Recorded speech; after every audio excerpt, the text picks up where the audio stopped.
అవును. మరి నీకు ఫాలోవర్స్ ఎక్కువున్నారు కదా! కొలాబరేషన్స్ అని, ప్రమోషన్స్ అని, ఇంకా నీకు ఆఫర్స్ కూడా ఎక్కువే అవును. వచ్చుంటాయి ఇప్పటి హ్మ్. వరకు. వెబ్ హ్మ్. సీరీస్, షార్ట్ ఫిల్మ్స్, అవును. హ్మ్. ఇంకా నువ్వు చాలా ఫోక్ సాంగ్స్ కూడా చేశావు. హ్మ్. మరి ఇప్పుడు ఎలా ఉంది నీ లైఫ్? ట్రాక్‌లో పడిందా? ఇంకా చాలా నువ్వు ట్రై హ్మ్. చేస్తున్నావా ఏంటి? అంటే ప్రస్తుతానికైతే ఒకప్పుడు బానే ఉన్నింది. అంటే మిడిల్ క్లాస్ ఫ్యామిలీ కదా! ఇంకా తెలిసిందే. ఇంకా నాన్న ఆ టైంలో నాన్న బిజినెస్ మ్యాన్ ఫస్ట్. సో, ఆయన లాస్ అవ్వడం వల్ల కొంచెం అప్పులు అవి ఇవి ఉన్నాయి ఊర్లో. సో, అవి క్యూర్ చేసుకుంటూ, అవి తీర్చుకుంటూ ఇంకా వచ్చి ఒక సిటీలో ఉండడం అంటే పెద్ద టాస్కే. రెంట్స్ అన్నీ చూసుకోవాలి.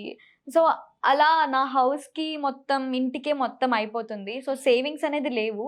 ఉన్నప్పుడు నాన్నకి హెల్త్ ఇష్యూస్ వల్ల ఇంకా అది మొత్తం అలా ఎళ్ళిపోయింది. అంటే ఇప్పుడు నా క్వెషన్ ఏంటంటే, హ్మ్. నీకింతమంది ఫాలోవర్స్ ఉన్నారు కదా! హ్మ్. హ్మ్. ఇది నీకు నీ లైఫ్‌కి ఫైనాన్షియల్‌గా ఎటువంటి ఆ! ఉపయోగపడట్లేదా? పడింది. పడింది. బట్ ఇంకా స్టిల్ ఇంకా ఇంకా గ్రో గ్రో అవ్వాలి అవ్వాలి. అనుకుంటే. హ్మ్. ఓకే. అంటే నువ్వు సోషల్ మీడియా ఇన్‌ఫ్లుయెన్సర్‌గా అసలు ఎందుకు మారాలనుకున్నావు? ఫైనాన్షియల్ ప్రాబ్లమా? లేదంటే యాక్టింగ్ మీద ఇంట్రెస్టా?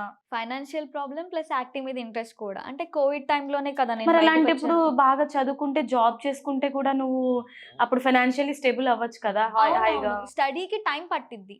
ఇప్పుడు పే చేయాలి కదా! కాలేజెస్ ఫీస్ కానీ, ఇప్పుడు లాక్స్‌లో నేననుకున్నది నాకు స్టడీ అంతా సెట్ అవ్వలేదు. లేదు ఏదైనా చేస్తే లైక్ అందరూ నన్ను గుర్తుపట్టాలి.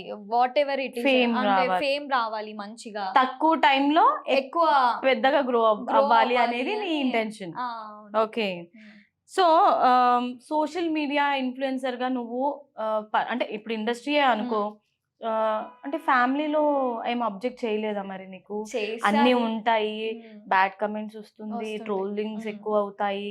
ఇప్పుడు హ్మ్. మనం చూస్తున్నాం ఆల్రెడీ జనరేషన్ అవును. మారింది. ఆ! ప్రతి ఒక్కళ్ళు అరే! ఈ అమ్మాయి తెలుగు ఇండస్ట్రీలో ఉంది. అసలు హ్మ్. ఇండస్ట్రీలో ఉంది అనగానే హ్మ్. బ్యాడ్ అవును. ఇంప్రెషన్ పడుతుంది. మరి మీ ఫ్యామిలీ వాళ్ళు ఎలా సపోర్ట్ చేశారు నీకు? మమ్మీ, డ్యాడీ అసలు పట్టించుకోరు ఫస్ట్ థింగ్ అయితే. నాకు నచ్చిందేదో వాళ్ళు ఓకే అనేస్తారు. అండ్ ఎవరైనా చెప్తే మేము చూసుకుంటాంలే నీకెందుకు అని చెప్తారు మమ్మీ, డ్యాడీ ఇద్దరు అంతే. హ్మ్. సో, అలా ఇంకా రిలేటివ్స్ కామెంట్స్ అంటే ఇంకా నార్మలే అన్నారు. ఇప్పుడు కొంచెం సెటిల్ అయ్యి లైక్ వాళ్ళేంటంటే వాళ్ళు చూడంది చాలా ఉంటుంది. లైక్ మనం ఇక్కడొచ్చి చేసేది వర్క్ వేరే. వాళ్ళ థింకింగ్ లైక్ మనం లైక్ సోషల్ మీడియాలోనే అనుకోవచ్చు ఆర్ ఎల్స్ మూవీస్‌లో కూడా బ్యాడ్‌గా చూపిచ్చేస్తారు ఒక వర్క్ అనంగానే. ఇప్పుడు బయటికెళ్ళి ఒక అమ్మాయి చేస్తుంది, ఒక వీడియోస్ చేస్తుంది, సాంగ్స్ చేస్తుందంటే మిడ్‌నైట్ టైమింగ్స్ ఇవన్నీ అవుతూ ఉంటాయి.